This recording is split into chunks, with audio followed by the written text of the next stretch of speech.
আচ্ছা, কল্পনা করুন তো, সন্ধ্যার স্বাভাবিক একটি দিন, মানুষ ঘরে কেউ পরিবার নিয়ে সময় কাটাচ্ছে। হঠাৎ মাটি কাঁপতে শুরু করলো। কয়েক সেকেন্ডের মধ্যেই ভবনগুলো দুলতে লাগলো, রাস্তা ফেটে গেল, আর চারিদিকে ছড়িয়ে পড়লো আতঙ্ক। সম্প্রতি দক্ষিণ আমেরিকার দেশ ভেনেজুয়েলায় পরপর দুটি শক্তিশালী ভূমিকম্প আঘাত হেনেছে। আর এই ভূমিকম্পকে ঘিরে বিশ্বজুড়ে ছড়িয়ে পড়েছে এক ভয়ঙ্কর প্রশ্ন: সত্যি কি এতে 1 লাখ মানুষ মারা যেতে পারে? এই সম্পর্কে জানতে বিশ্বায়নের সাথেই থাকুন।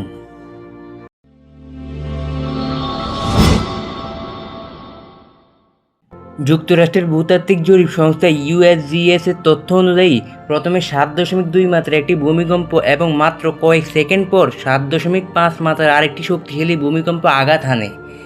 এত অল্প সময়ের ব্যবধানে এমন দুটি বড় ভূমিকম্প অত্যন্ত বিরল ঘটনা। ভূমিকম্পের কেন্দ্র ছিল রাজধানী কারাকাসের পশ্চিমে, কিন্তু কম্পন অনুভূত হয়েছে শত শত কিলোমিটার দূর পর্যন্ত।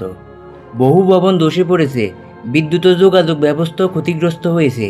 উদ্ধারকর্মীরা এখনও ধ্বংসস্তূপের নিচে আটকে পড়া মানুষদের খুঁজছেন। এখন প্রশ্ন হলো, 1 লাখ মৃত্যুর খবর কোথা থেকে এলো? আসলে ইউএসজিএস এর একটি স্বয়ংক্রিয় ঝুঁকি বিশ্লেষণ মডেল প্রাথমিকভাবে দেখিয়েছে যে সবচেয়ে খারাপ পরিস্থিতিতে মৃত্যুর সংখ্যা 10,000 থেকে 1 লাখের মধ্যে যেতে পারে। তবে এটি কোনো সরকারি বা চূড়ান্ত হিসাব নয়, এটি কেবল সম্ভাব্য ক্ষয়ক্ষতির একটি পূর্বাভাস। বর্তমানে সরকারি হিসেবে কয়েক ডজন থেকে শতাধিক মৃত্যুর খবর পাওয়া গেছে, কিন্তু উদ্ধার অভিযান চলমান থাকায় প্রকৃত সংখ্যা পরে আরও বাড়তে পারে।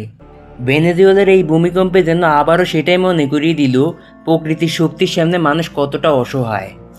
ধ্বংসস্তূপের নিচে এখনও অনেক মানুষ আটকে থাকতে পারেন, তাই চূড়ান্ত ক্ষয়ক্ষতির হিসাব জানতে আরও সময় লাগবে।